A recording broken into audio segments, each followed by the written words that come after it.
Good morning friends, আশা করি সবাই ভালো আছো। আজকে আমি তোমাদের কাছে রান্না নিয়ে আসিনি, এসেছি একজন প্রতিবাদী মা হিসেবে। সারা বিশ্ব জুড়ে যে ঘটনা সবাইকে নাড়িয়ে দিয়েছে তার প্রতিবাদ জানাতে।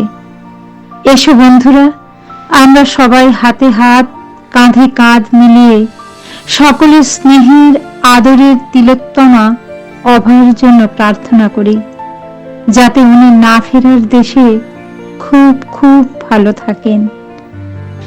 আমি একজন মা, তাই আরো আরো বেশি করে অন্তরের মণিকোটা থেকে উপলব্ধি করতে পারছি দিদিভাই দাদা ভাইয়ের সেই অভিশপ্ত রাতের ঘটনার দিন থেকে ওনাদের মনের ভিতর দিয়ে কি ঝড় বয়ে চলেছে।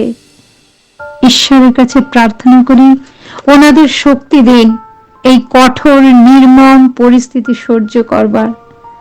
আর যারা এই নির্মম বর্বর জঘন্য ঘটনার সাথে জড়িত তাদেরকে এমন শাস্তি দেয়া হোক যাতে কোনো মা বোনেদের দিকে চোখ তুলে তাকাতে সাহস না পায়। ওই দানবের ফাঁসি নয়, প্রকাশ্যে জনগণের হাতে তুলে দেয়া হোক। বিশেষ করে মায়েদের হাতে তুলে দেয়া উচিত, কারণ সন্তান মাকে ছেড়ে না ফেরার দেশে চলে গেলে কি যে বুক ফাটা যন্ত্রণা কষ্ট হয় তা একমাত্র মাই বোঝে। ভগবান, আমরা যেন খুব তাড়াতাড়ি সুবিচার পাই। তুমি দেখো মা, আমি একটা কবিতা পাঠের মধ্য দিয়ে প্রতিবাদ জানাচ্ছি।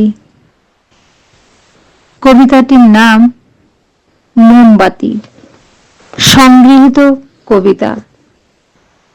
কেঁদো না বন্ধু, ফেলো না চোখের জল, ছড়িয়ে পড়া আগুনটা যে নিভে যাবে, বরং জমতে দাও। চোখের কোণে জমুক ফোঁটা ফোঁটা দুঃখ, আগুন জ্বলুক, যুদ্ধ চলুক, হাতিয়ার আজ মোমবাতি। মোমবাতি ধরে থাকা হাতটা দেখতে পাচ্ছ? অন্ধকারে ডুবে থাকা অন্য হাতটা যদি দাঁত মুখ খিচিয়ে ছুটে আসে, সাহসের চোখটা এমন জ্বলে উঠুক ধূর্ত শেয়ালের মতো, অন্ধকারে জল করা পশুর চোখটাও ফিকে মনে হয়। বিচার একদিন মিলবে, বিচারক যেখানে সময়। তখন না হয় দুঃখ গলে অশ্রু হোক, ঝরুক দুটি গালবে। যদি আবার নিভে যায় আগুন, দুঃখ জমে কালশিটে পড়ে চোখের কোণে, যদি জলের বদলে ঝরে বিন্দু বিন্দু রক্ত, হয়তোবা আমিও সেই দলে। বিচার চাওয়ার ঊর্ধ্বে আবার গর্জে উঠুক সহস্র হাতিয়ার, আমার জন্যও বরাদ্দ হোক একটা মোমবাতি।